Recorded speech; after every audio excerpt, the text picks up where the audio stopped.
Hey all, let's see about hashing in data structure. In general, hashing is a technique that is used to uniquely identify the specific object from a group of similar objects. Let's see an example.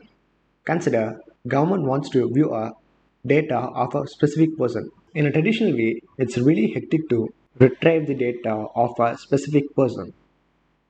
By using this hashing method, we allocate a specific unique ID for each person so that it will be easier to retrieve the data from the database. In hashing, large keys are converted into small keys using hash functions. The values are then stored in the data structure called the hash table. This diagram is the mechanism of hashing. In this, there are two keys, Bob and Alice. The Bob enters the hash function and has a separate location, address 0, and maps on that address 0. Similarly, Alice. Alice gets an address of 2 and gets mapped in the address 2 location.